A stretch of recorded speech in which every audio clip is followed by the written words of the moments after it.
Everybody is waiting on something. Everybody. It doesn't matter if you believe in Jesus, if you're agnostic.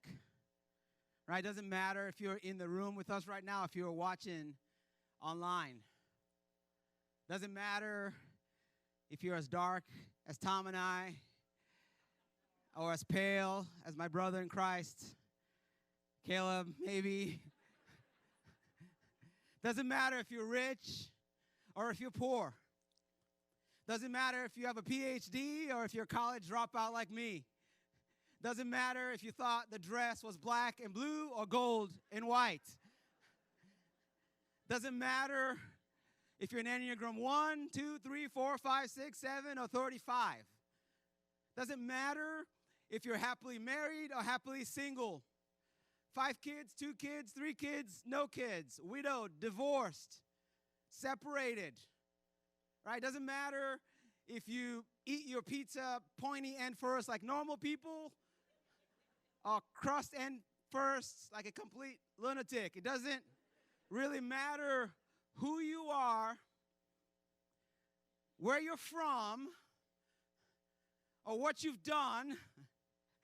Every single person in here, the one thing that I'm not going to drive the video people here crazy, but I got to do this. The one thing every single person in this room, every single one of us, front, back, corner, sound booth, have in common is that we are all waiting for something. We had chapel last Monday, and Sean said it so well. She said, we're all in a holding pattern. Everybody is waiting on something. Some of us are waiting till we get our driver's license and we get our own car. Yeah? Yeah. He's like, she's older than me. She's going to get it before I do. And we can finally do what we want to do. Right? Some of us are waiting till we graduate. No? Maybe? Some of us are waiting to go to film school. Some of us are waiting to start our own businesses and crush it. Right? Some of us are waiting to figure out what is it that God wants me to do with my life. Some of us are waiting to go to ministry someday because we feel like that's what God's calling us to do. Some of us in the room are waiting for love. But not just any kind of love. Come on now, anybody here? Some of us are waiting for that magical Hollywood kind of love. You know what I'm talking about? The kind where you go to the coffee house and you go to pick up your coffee and someone else goes to pick up their coffee and your hands touch in an unexpected and unpredictable moment of serendipity. You look up and you lock eyes with the man or woman of your dreams. And the guy is a gentleman. And the guy steps back and he's like, after you. And the girl does that thing that girls do in movies when they want to flirt. They put their hair back and kind of. And you guys know what I'm talking about? My wife watches a lot of Hallmark movies, and the girls always do this thing. You got to put the hair behind the ear, and just kind of a little giggle. Oh, you twirl it. There you go. By the way, if you're like a young adult, 18 to 30, we had a free lunch after church today. Okay, it's super laid back. We're just going to hang. But if you're looking for love, that's not a bad place to start. I can't promise you anything. Can't promise you anything. That's how my wife and I met, and just saying. Waiting for love. Some of us are waiting to get married soon. Did I get that right? Okay, I was taking a shot there. I'm glad I'm on. That would have been really awkward. Some of us who grew up in church our whole lives aren't just waiting for love.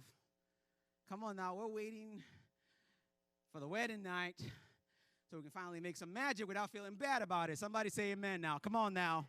Can I get an amen in the house of God? Some of you are like, what did I walk into? This guy's crazy. I haven't had my caffeine this morning yet. Speaking of making magic, some of us, they're like, where's he going with this? I don't know. Some of us, and by some of us, I mean a lot of us, are waiting for babies to be born. Yeah, I got a somewhere back there. All right? I texted our staff threads, a true story this week. I'm like, how many babies between the fall and the spring at this church? And Courtney said 20. That is not a drill. This is not a drill. We have about 20 kids between this fall and spring. For those of you who don't know, one of our core values is be fruitful and multiply at Soma City Church. That's why we're projected to have about 900 kids by the end of 2023. I'm just putting it out there. I'm kidding. It's not a core value. It should be, though, at the rate we're going. And I love kids. We got a lot of kids. Every seat in our van is filled. But maybe you guys should slow down a little bit, okay? Can we pace ourselves, Lori? Can we do a calendar where people can just can we just, it's a lot of babies. It's a lot of babies. I love babies, but man. Can I take it a step further? Maybe a little bit deeper.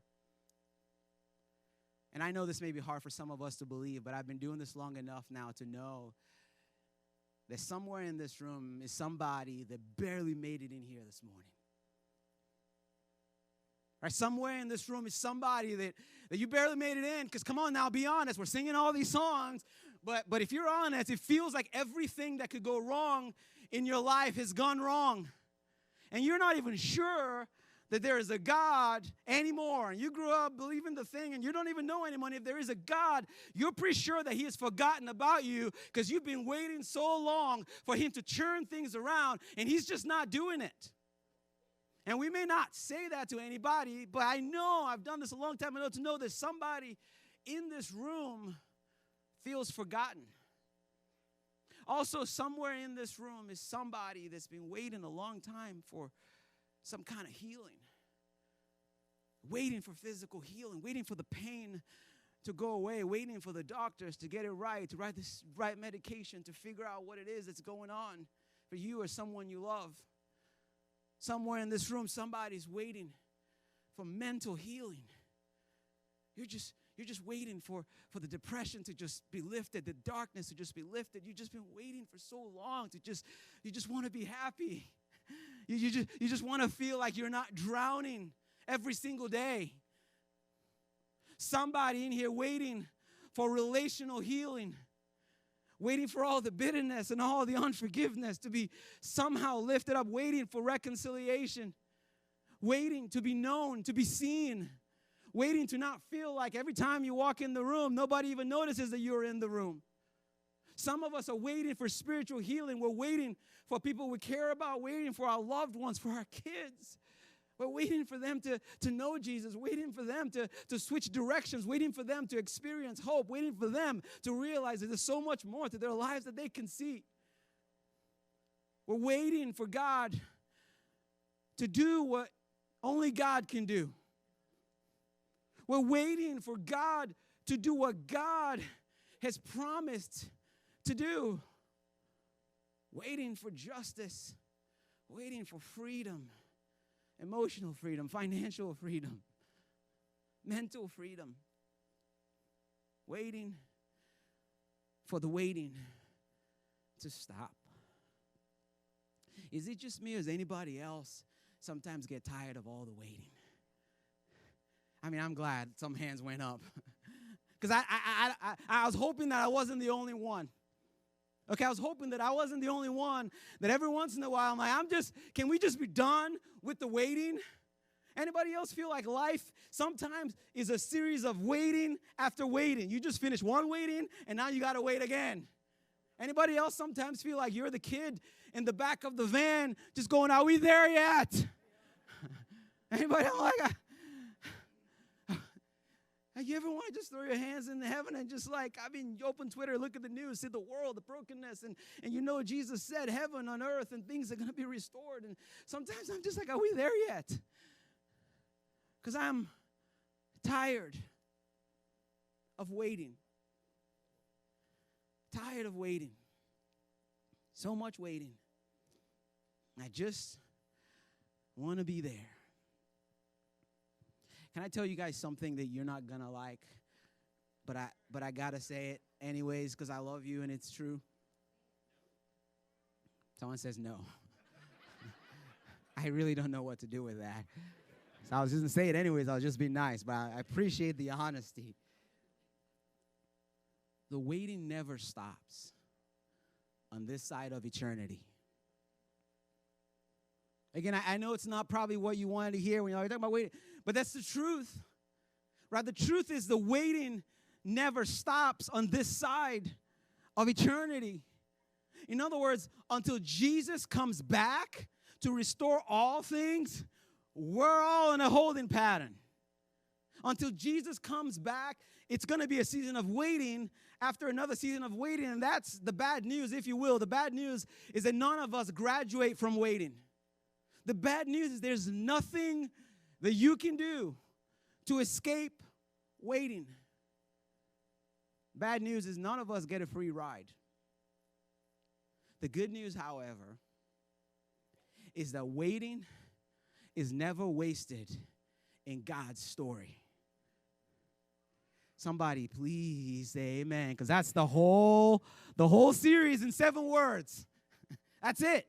If you're going to check out, leave, shut the stream off, that's the whole series in 7 words. The good news is that waiting is never wasted in God's story. The good news is that the God of the Bible is not only willing, but he is able to redeem every second of waiting for his glory and for our good. The good news is the waiting, contrary to what you and I think or believe, is actually one of the clearest and greatest signs, biblically speaking, that God is with us. I'm going to repeat that again, but before I do, I need you to do me a favor. Look at your neighbor and say, I think he's crazy. Seriously, like look at him and say, I think he's kind of losing his mind. Because how can I say that? I mean, seriously, I know we're in church and we're like, yeah, amen. But think about it. How can I come up here, grab the mic with a straight face and say to you, waiting is actually one of the greatest signs that God is with you? Yeah, that's right, Ricky. Say it like that the first time, and then you can be like, I think it's crazy. I tell you how I can say that. And we're going to talk about this a lot in the next couple weeks. But believe it or not, the one thing that every single one of your favorite biblical heroes of the faith have in common is they all had to wait a really, really long time. Do you know that? Do you know that every single one of these guys that we name our kids after, we're walking around, like, just so you know, the one thing they all had in common is they all had to wait. And not only did they have to wait, but the greater the impact they had in God's story, the longer they had to wait. And the more God's hand was on them and the more God's favor was over him, the longer they had to wait.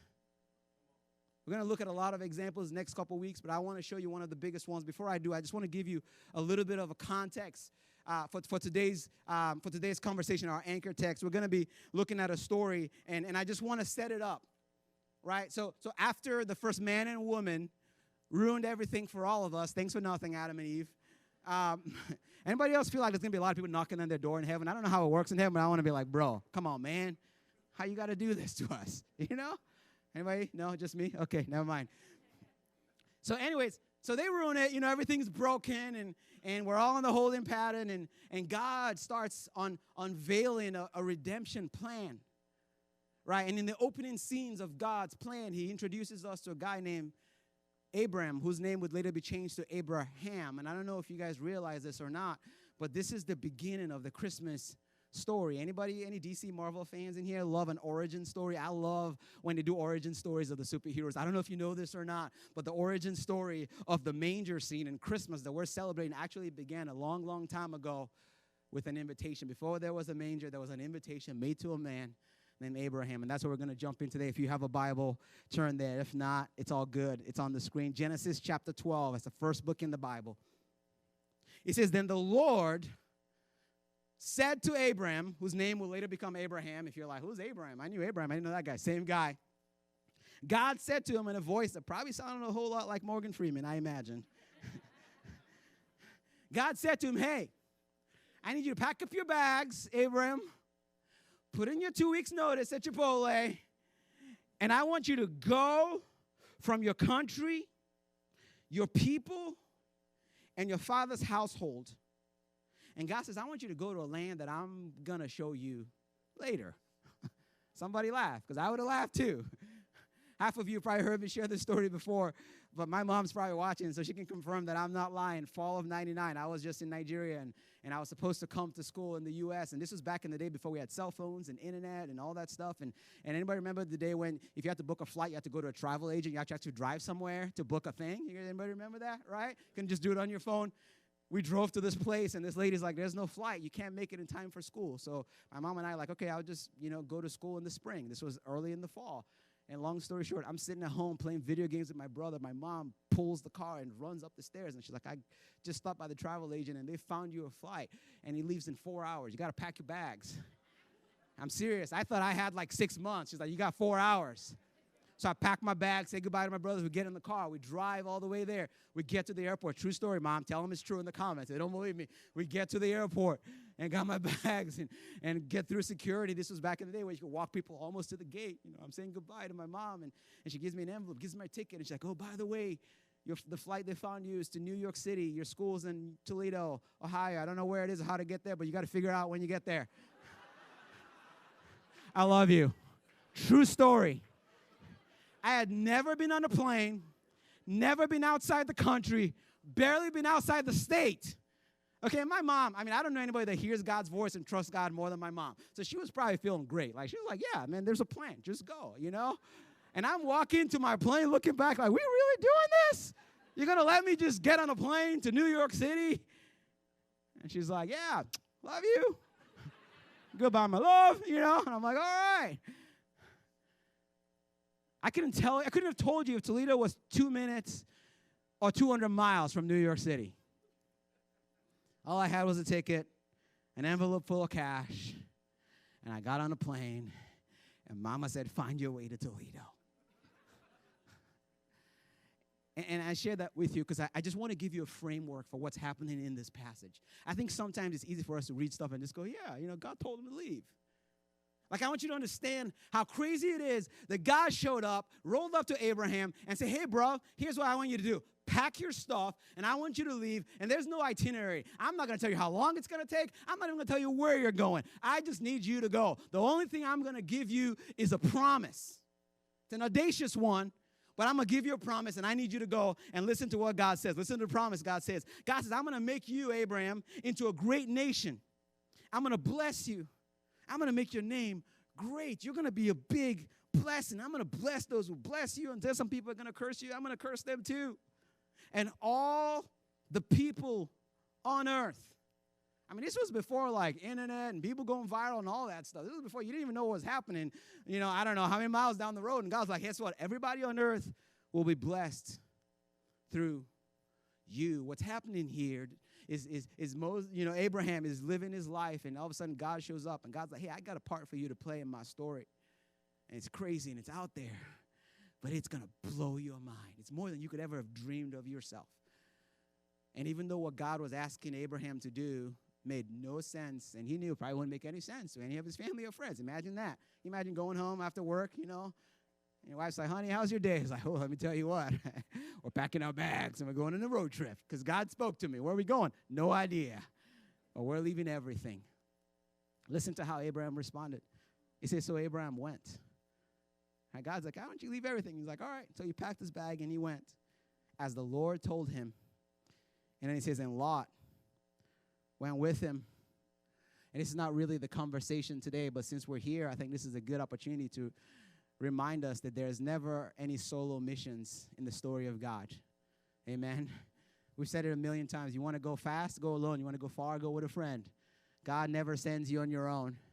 And so God sends Abraham, and Abraham's like, I'm going to bring Lot with me. And later we see that he brings his wife and a bunch of other people with him.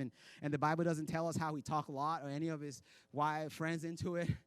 But notice how the writer wants us to understand something. He wants us to know that Abraham was, say with me, 75 years old. Yeah. This wasn't an 18-year-old, like, let's go change the world. He wasn't 22 going, I'm feeling pretty good, man. I can go anywhere. I'm not tied down to anything. Anybody remember what it was like when you were 22? You can go anywhere. I can't even go to the bathroom by myself now without someone knocking on the door. This morning, I was trying to take care of business. My kid's like, Daddy. I'm like, come on. He was 75 5. I went to coffee with a good friend a couple weeks ago, and love this guy, and he's in his mid-20s, and we're talking, and he's like, Pastor's like, I'm just struggling. I'm like, why are you struggling? He's like, man, I just feel like, he's 25. Like, I just feel like I'm behind in life. It's like I just feel like all of my friends that I graduated high school and college with, and they're doing great things, and they're doing all this stuff, and they know what they're supposed to do with their lives, and I'm just sitting here, and I feel like I've just taken some steps backwards, and I don't know what I'm supposed to do, and I just feel like I'm behind. I feel like I'm behind, and I didn't say this to him because it wouldn't have been very nice, but I wanted to be like, Abraham would like to have a word. Right? I mean, according to my math, it's what I wanted to say, but I didn't say this. You got about 50 years on Abraham. And I wasn't there, and the Bible doesn't give us a whole lot of background details into how all this went down. But do you guys think that when Abraham was 25, maybe he sat down at a coffee house also with maybe his pastor, and he's like, hey, man, I just, I love God. I've been following him my whole life, and I'm 25 now, and everybody else know what they're doing. I don't know what I'm supposed to do in my life. You guys think maybe he had that conversation? What about when he was 35? You think when Abraham was 35, he's like, come on. I've been serving you my whole life, man. What do you want me to do? What about 45? 55?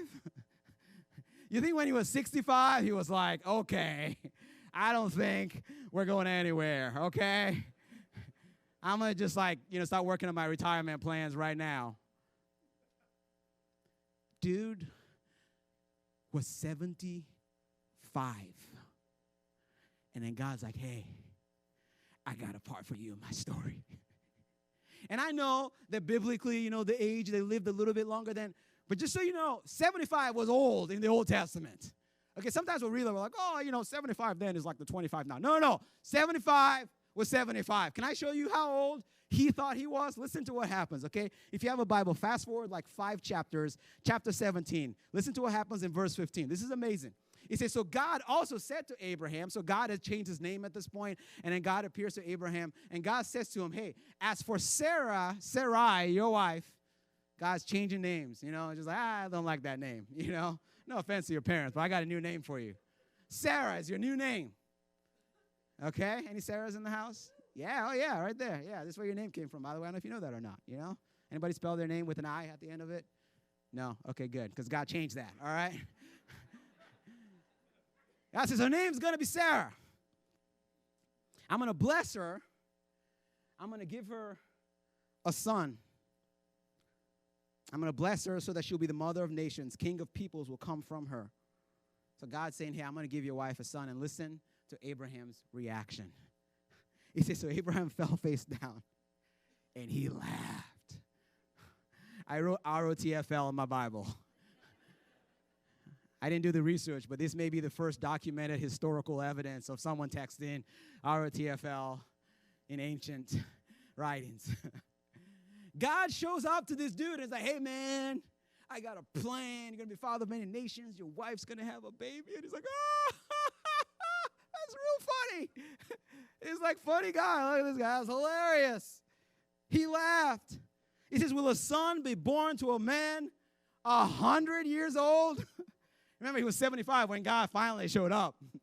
And God took his time, and 25 years later, God's like, you're going to have a son. And Abraham's like, that's hilarious. I'm old, bro. Will Sarah, my wife, bear a child at the age of 90? He laughed. This is why I always say, by the way, that if anybody, those of you who struggle with doubt, or maybe you read stuff in the Bible and you're like, I don't know if I believe that. I don't know if I believe that an old man, 100 years old, could have a baby. That's not possible. Well, guess what? He didn't believe it either. All right, I always tell people, I'm like, I don't know, your doubt. Why do you think your doubt disqualifies you from following God? The people in the story had doubt. When God told Abraham, he wasn't like, I believe. I've tasted your goodness. No. He's like, that's hilarious. I don't know if you've seen my birth certificate. We just had a 100-year-old birthday celebration at Chuck E. Cheese the other day. It's kind of crazy, all right? It was amazing. I'm old.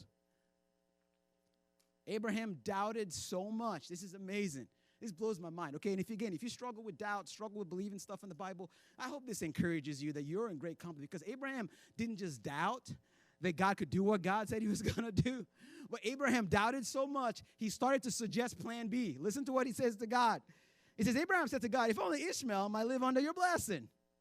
You ever been there? Anybody ever suggested plan B to God? You know what I'm talking about? Anybody?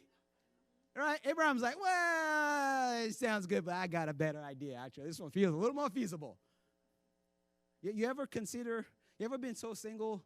I've been there. You ever been so single for a long time, you start considering relationships you would never have considered because you waited so long?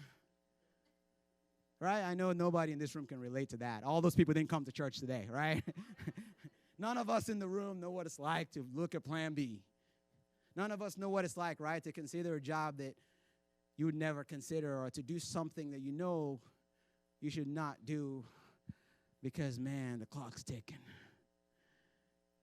Abraham had waited so long. He's like, God, he started laughing. He's like, all right, wait. I don't know if you thought about this. I know you're the God of the universe. I don't know if you considered this, but here's plan B. And listen to what God says to him. God says, yes, but your wife, I'm going to bless him, your wife Sarah will bear a son, and you're going to call him Isaac, and I'm going to establish my covenant with him as an everlasting covenant for descendants after him. And so God is basically saying to him, no, my promise is my promise, and I'm going to do it even though it doesn't make any sense to you. Anybody got a Bible with them in here? Doesn't mind reading? I don't have these words on the screen. Anybody got the physical Bible with them? Tom is looking at me like, I got one, but I'm not going to read it. Do you mind? I can see you holding the Bible. I'm looking at you. Anybody got a Bible? Willing to read? He's looking down. Not today, Pastor. Come on, bro. Man, I'm going to tell on you at the barbecue. I'm telling you right now. Okay. Anybody willing to read this? Liz is going to read it. Can you go with me to chapter 21? Real quick, Liz. Chapter 21. Real quick. And I want you to read it for a couple reasons. I don't have it on the screen. It's not going to be on there. And sometimes, maybe it's just me, sometimes I read stuff in my Bible, and I'm like, I just need to check it in other Bibles to make sure it's not just my Bible playing tricks on me. Well, listen to what happens. Can you read in chapter 21? You guys probably can't hear. Does she have a mic? Can she have a mic? Do you want my mic? Do you want a mic? She's like, no. Okay. All right. Tom's like, this is why I was not going to volunteer to do this. Okay. So just real quick, you guys hang with our verse. Chapter 21. Can you read verse 1 to 5? Just read out loud real quick. Chapter 21? Yeah, Genesis chapter 21. I wasn't ready. Make this easy on okay, me. wait. Okay. Ah. Okay, somebody verse else. What? Just wait, kidding. No, I have the mic. Verse what? Kidding. Go ahead. Chapter 21. Verse what? Verse 1. Just starting verse 1 to 5. The Lord visited Sarah as he had said, and the Lord did to Sarah as he had promised. Yep, keep going. And Sarah conceived and bore Abraham a son in his old age at the time of which God had spoken to him. Yep, keep going. Abraham called the name of his son who was born to him, whom Sarah bore him, Isaac. And Abraham circumcised his son Isaac when he was 8 days old, as God had commanded him. Now, verse 5. Abraham was 100 years old when his son Isaac was born to him. Can you read that again so the people can hear? Abraham was 100 years old. 100, fam. Abraham, I'm glad. Thank you for reading that, Liz. I just want to make sure it's the same in my Bible as in your Bible. 100 years old before he did the thing that he had been waiting his whole life for. Abraham was 100. Let me put that in perspective for you, how long Abraham had to wait. This is a true story. I was doing something in the kitchen the other day, and my daughter, Nora, 8-year-old, and she's like, Daddy, help me with something. I don't even know what it was. And I'm like, okay, Nora, give me a minute. I'm like, I'm busy. She's like, no, I need your help now. I'm like, Nora, just give me 5 seconds. True story. Next thing I hear, she's like, Alexa, set a timer for 5 seconds. I swear I'm not making this up. And Alexa goes, timer for 5 seconds. Set now, whatever she says. 5, 4, 3, 2, 1. And she's like, Dad, it's been 5 seconds. And I'm like, I guess I'm going to leave whatever I'm doing to come help you now.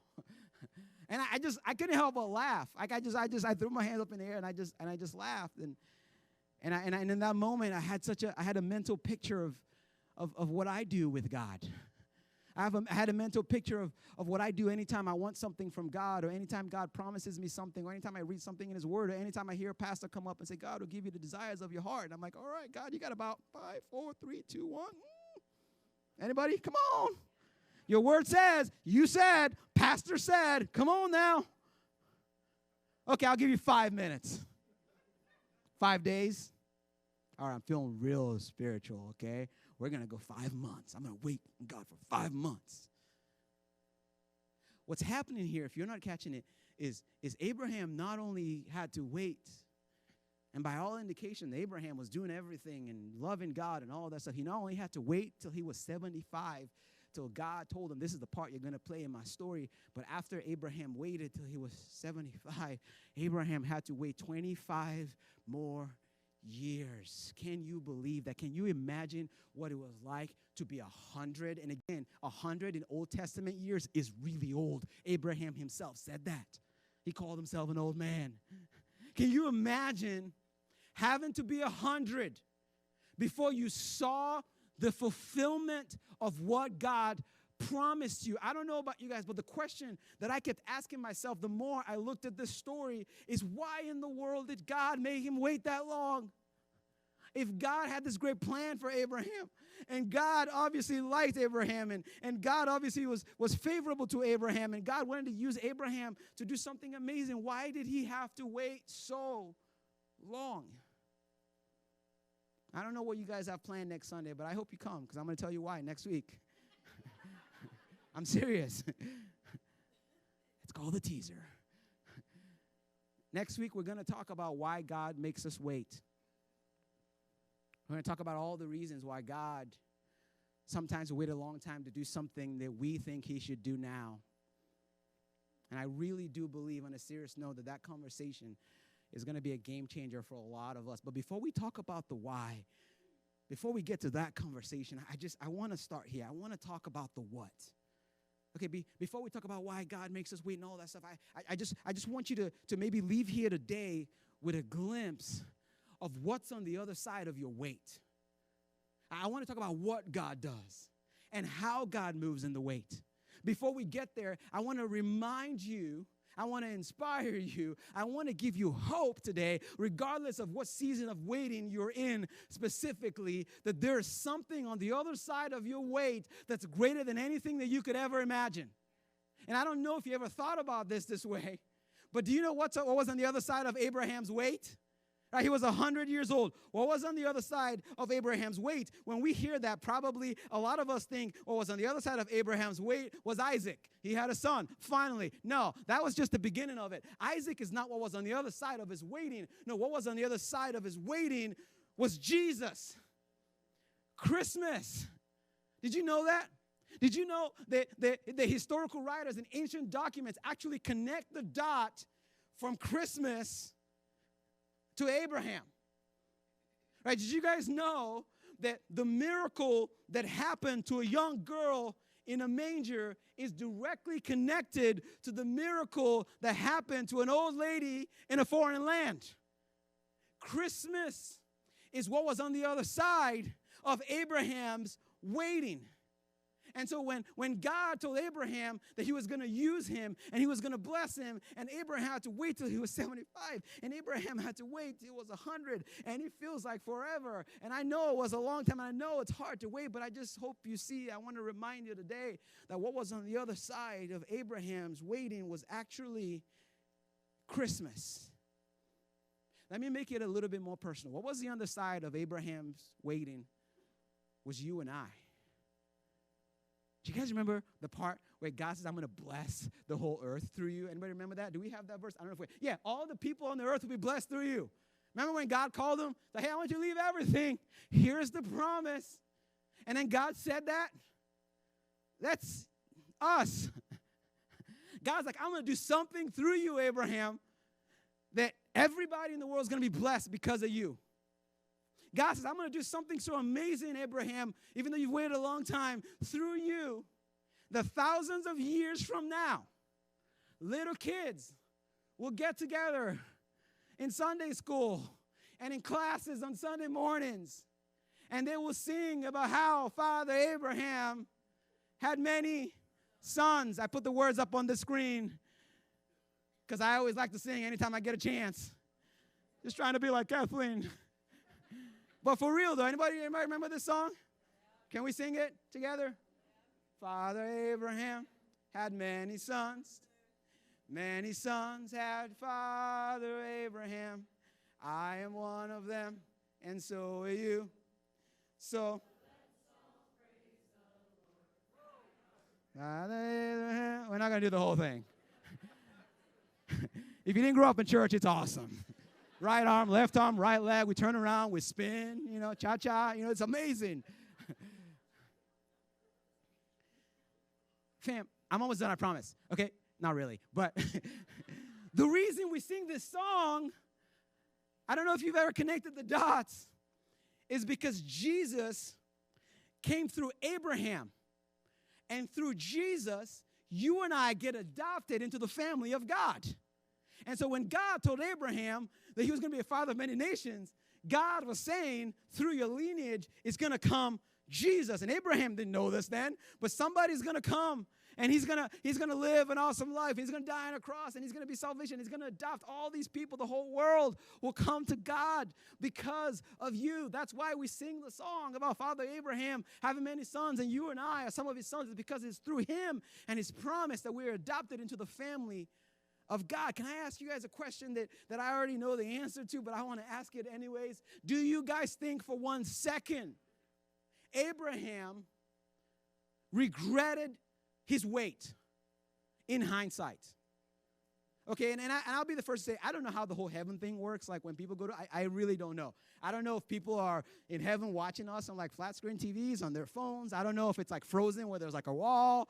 I don't know if they're just walking around the room. I don't know how it works. But here's one thing I know. Here's one thing I can tell you for a fact, is that if Father Abraham could walk into these doors and he could walk up to you and to those of us who are tired of waiting and to those of us who have been waiting for a long time, if he could tell you anything, he would sit next to some of you, he would put his arm around you and he would say, oh man, I know it's hard. I know it's not fun to wait. But man, waiting is never wasted in the story of God. He would tell you that God is able to redeem every second of waiting if you say yes to him. Right? If Abraham could walk in this room, he would tell you, don't give up. He would tell you, don't settle for plan B. He would tell you, keep your head up. Continue to be faithful. Continue to trust God. I know it's hard. I know you don't know how you pull it off, but he'll tell you to just hang tight. He would tell you that the best is yet to come. He would tell you that you have no idea what's on the other side of your waiting. Fam, if you don't hear anything else I say tonight, hear this. You have no idea what's on the other side of your wait. I know it's hard, and I know it's brutal. And we're going to talk about why, and we're going to get practical next week, but I'm telling you, you have no clue what's on the other side of your wait. And what I love about this conversation is that God is not just telling you to wait. And we're going to jump into this more in this conversation, but God's saying, I'm going to walk with you in the wait. I wasn't going to read this, but I'm just going to read it anyway since we sang the song, and the words aren't going to be up on the screen. But Isaiah chapter 40, listen to what the writer says about waiting. Listen to what he says. Right? I don't know if anybody can relate to this, but this is so good. Listen to what the writer says in Isaiah 40. He says, why do you complain, Jacob? Why do you say, Israel, my way is hidden from God? My cause is disregarded by God. Is there anybody in the room? Is that anybody in here that you're just like, I don't know, God just doesn't see me. God has forgotten me. I don't know where God is. If he's here, out here somewhere, he obviously doesn't care about me. And the writer says this, do you not know? Have you not heard? The Lord is the everlasting God. He is the creator of the ends of the earth. He will not grow weary or tired. His understanding no one can fathom. There's no way Abraham in his wildest imagination could have imagined the thousands of years after he got a promise to leave, that there was going to be a virgin and she's going to have a son named Jesus who was going to die on the cross, and he was going to change forever how man related to God. There's no way Abraham could have imagined that in his wildest imagination, but that's what was on the other side of his wait. The writer says that no one can understand God. But that doesn't mean he's not working. And he says this promise, it's so good. He says he gives strength to the weary. He increases the power of the weak. Even the youth grow tired and weary. Young men eventually stumble and fall. Verse 31, but those who hope in the Lord.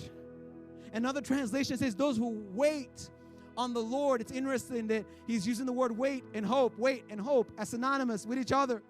And he says those who hope in the Lord, those who wait on the Lord will renew their strength. They will soar on wings like eagles.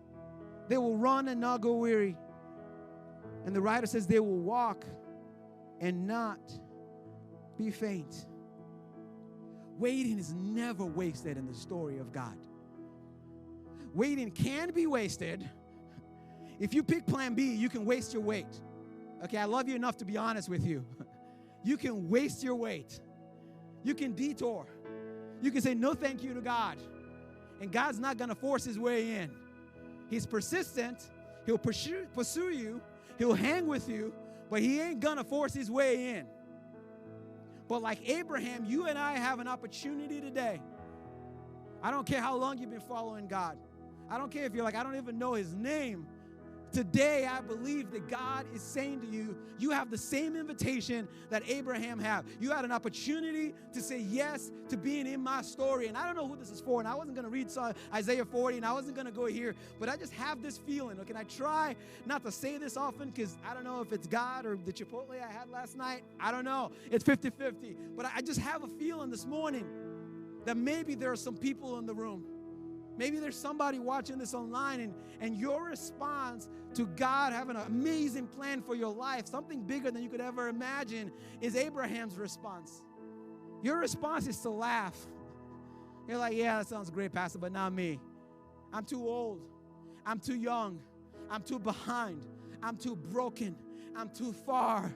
If you just saw my resume, if you saw where I was last night and what I did last night, and if you just knew who I was, and I'm not even that impressive, and I already jacked everything up, and it's been years, and you're talking about plan B, I'm on plan E right now, Pastor, and you just keep, and I don't know who it is, but God has sent me to tell you this morning that you can disqualify yourself, but he's not disqualifying you. That there's no story that he cannot redeem. God's saying, if I can take 100-year-old man who has lived most of his life, and I can build something beautiful and something amazing, something bigger than he could ever imagine with his life, then imagine what I could do with your life. God said, I can redeem every minute, every second of your wait. That I got something on the other side of your wait that's more than you could ever fathom and more than you could ever dream or imagine. I'm telling y'all, you have no idea what's on the other side of your wait. You have no idea. And I know that not just because of Abraham. I know that because I've seen it with my own eyes. I've seen it with my life. When I got on that plane and flew to New York City, and I'm asking strangers outside of customs how to get to Toledo, Ohio. True story. I had no idea. And what's crazy about that story, I'm almost done, I promise, this time, is when I came to Toledo, I was doing my own thing. I was like, God, you're cool, but you got to take the back seat. I wasn't even pretending. I was like, I'm here. You know, I'm in the College of Pharmacy. I got my own plans for my own life. Okay? And now finally I'm out of the house and mom can't tell me what God's saying anymore. I'm just going to do what I want to do. And I'll never forget going to a college thing and God grabbed a hold of my heart. And all of a sudden I realized that, man, there's a part that God wanted me to play in his story, and I didn't know how to. I just felt like I didn't know what to do, and I felt like I was stuck. You know, I'm like, I don't know what God wants me to do. I don't know what he wants me to do. And I'll never forget sitting at this thing called Peace House. My buddy Chris was there, and I'm like, hey, pray for me, man. I'm tired of waiting. I just feel like I'm stuck. And he said to me, this is a true story. I don't know if anyone's ever said something to you before that it's so annoying you want to punch him in the face. We were in church. And he says, I just feel like the Lord says it's going to take 10 years. You got to wait 10 years for the promise. And I literally wanted to just 10. I was 18, 19 going, what? I'm ready to change the world. And he's like, oh, you good, bro? I think God wants you to wait like 10 years. And sure enough, over 10 years of waiting, so much of it feeling like so behind. And there's two moments I'll never forget. I'll never forget in the moment.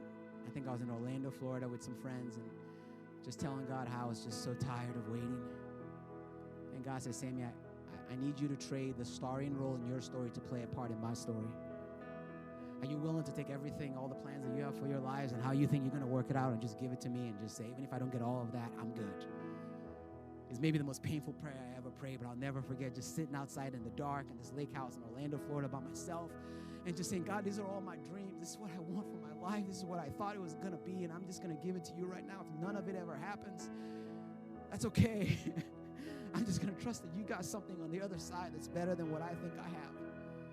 And that wasn't a trick. That wasn't me like saying I'm going to do it, and then God's going to be like, I'm going to give it to you anyways. No, I literally was like, there's a really good chance that I will never have any of that. I said, God, here you go. And I look back, driving here this morning, just going, wow, I had no idea what was on the other side of the wait. What? I look at my family, my wife, my kids, you guys being up here telling the story of God.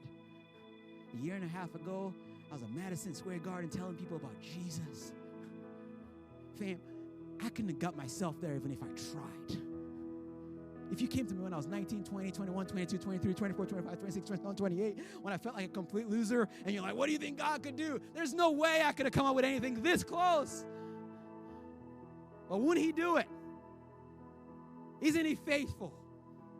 Again, we're going to talk about practical next week, and we're going to talk about why, but man, I just hope you leave today with a little hope that there's more at the end of your wait than you could ever imagine. Every week we ask people to pray the same prayer, Jesus, I believe and I give you my life. Every single week. If you've never prayed that prayer, if you don't have a friendship with Jesus this morning, I want to invite you to pray it. And it's going to be amazing because maybe this is the first time you get to have a relationship with Jesus. That's incredible. That's amazing. And please tell somebody about it before you leave, because there's nothing we celebrate more than life change. And while you pray that prayer, if you've never said yes to Jesus before, I want to invite, at the same time, we're going to change it up a little bit this morning. Those of us who are like, yeah, I give my life to Jesus, known Jesus for a long time. I want to invite us this morning to pray this same prayer. Can we pray, those of us who are already in? But this time, maybe it looks like me in Orlando, Florida. Right? And I know this conversation requires a lot of nuance, and there's so many layers to it that we'll unpack in the next couple of weeks. But I just wonder if for some of us today, what we need to do is to just let go. And so can we just bow our heads? I don't know where you are. I know that it is so hard to wait. But I'm just wondering this morning, church, if we could just open our hands and just say, Jesus, I believe and I give you my life. Maybe you've been following Jesus for a really, really long time and he's Savior of your life, and this is an opportunity for you to make him Lord. If you're able, wherever your heads are bowed, can we all just open our hands? It's just a tangible expression. Maybe just open your hands and just say, God, I give it to you. Lord, I give it to you. I give you my life. Literally, I give you my life. I give you my life, Jesus. I give you my life. I give you my dreams. I give you my kids. I give you my ambition. I give you my worries. I give you my plans. Jesus, you know what I want. You know what I desire. You know what I've been waiting for. You know what I've been holding on to. And it is hard. And I'm not going to let that go, but God, I give it to you. Jesus, I surrender in the waiting. Jesus, I believe. I believe that the best is yet to come. I believe that there's something at the end of my wait. Jesus, I believe. Can we just pray that? Just pray that. Just tell him. Just tell him wherever you are in the waiting. Just tell him, Maybe you barely believe. Just tell him. Just say, I believe. And I give it to you. I give you my anxiety. I give you my physical healing, my spiritual healing, my mental healing, my relational healing. I give you my dreams. I can't get myself there. And I say yes to your plans.